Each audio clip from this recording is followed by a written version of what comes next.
Est-ce que tu sais ce qui arrive à ton âme quand tu commets la fornication?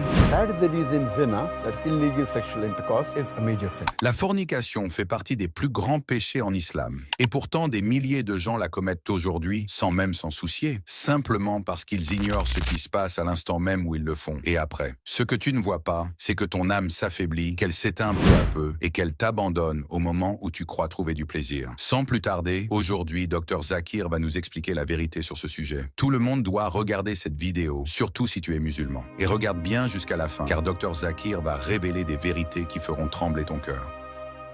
Docteur, pouvez-vous nous expliquer quelle est la perspective de l'islam sur les relations sexuelles hors mariage?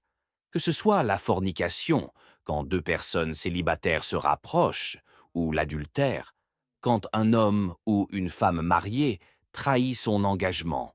Bref, ce que vous appelez le zina en arabe. Et dites-nous aussi, quelle est la punition prévue dans l'islam pour ce péché? Alhamdulillah, louange à Allah, et que la paix et les bénédictions soient sur son messager Muhammad. Mon frère, avant même de parler de punition, il faut qu'on comprenne ce que signifie réellement le zina. Parce qu'en français, on confond souvent les termes. On parle de adultère pour tout. Mais dans l'islam, les choses sont beaucoup plus précises. Le zina, c'est un mot arabe qui désigne toute relation sexuelle en dehors du mariage. Mais à l'intérieur de ce mot, il y a deux réalités. La première, c'est la fornication. Quand deux personnes non mariées, deux célibataires, s'unissent pas de manière illégale. La deuxième, c'est l'adultère. Quand un homme ou une femme déjà mariée trahit son engagement et va chercher une relation à l'extérieur du mariage. Les deux, fornication et adultère, sont des formes de zina. Et toutes les deux sont considérées comme des péchés majeurs dans l'islam. Pourquoi l'islam condamne-t-il le zina? Parce que l'islam est une religion qui protège l'être humain, son honneur et sa famille. L'un des objectifs de la loi islamique est de préserver la descendance, la dignité et la stabilité des foyers. Regardez les sociétés où le zina est banalisé. Les couples se brisent facilement. Les enfants naissent sans protection ni repères clairs. La jalousie, la trahison et la violence deviennent monnaie courante. Et la santé physique comme psychologique est menacée par les maladies et les traumatismes.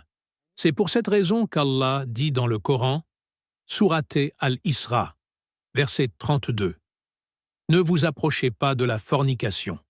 En vérité, c'est une turpitude et un chemin détestable. » Remarquez, Allah n'a pas seulement dit « Ne commettez pas le zina ». Il a dit « Ne vous en approchez pas ». Cela veut dire que toutes les étapes qui mènent à ce péché sont déjà interdites. Et qu'est-ce que cela veut dire concrètement? Cela veut dire qu'Allah a mis des barrières protectrices autour de nous pour nous empêcher de tomber dans ce piège.